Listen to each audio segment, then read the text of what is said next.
Welcome back. In this lesson, we are going to implement the final step or step 1, right? Which is finding the best feature. And as you might have guessed, we are going to use steps 2 and 3 to find the best feature, okay? So the input for this function should be only x and y, right? Because we want to find the best feature, right? So this is the output of this function. So the output of this function is the best feature to split on and the best split value also, right? So we are calling step 2, and from step 2 we can get the best split value, right? So this function should return the best feature and the best split value, okay? And as we said, the objective of this function is to compute and return the optimal attribute to split on and the optimal splitting value. So here we have the same example we had before. We have x, 5 rows, 3 columns. We have y, 5 labels, the same everything as before. And the starting entropy is 0.971. We can calculate it from y, right?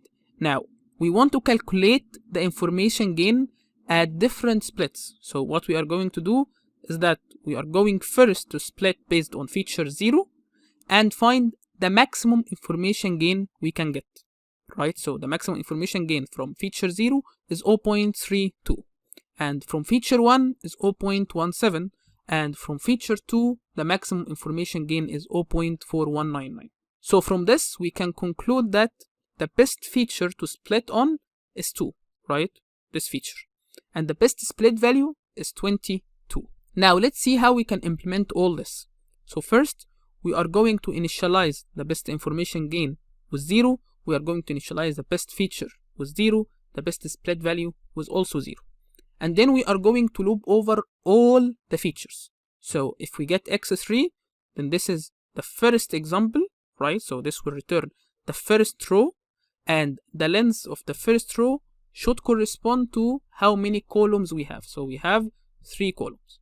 So if we just write range 3, then we are going to loop over 0, 1, and 2, right? So the feature index or the column index. What we want to do inside this loop is to find the best split. So how we are going to do so? We are going to call find best split using different features. So we are going to try all the features, right? Just like what we did when we found the best split value, right? So this should return the current best split value, and it should return the current best information gain, right? Because it's returning the best information gain and the best split value. After that, we are going to say if the current best information gain is better than the best information gain we got before, then the best information gain is actually the current best information gain, right? And the best feature is the current feature, and the best split value is the current split value, because the find best split will return the best split value and the best information gain.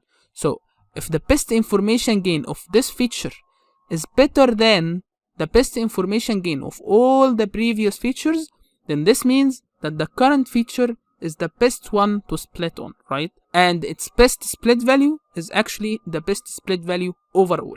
So this function should return the best feature and the best split value. It's very, very simple. Given that you understand now how we can implement step 2 and implement step 3, this function should be a piece of cake.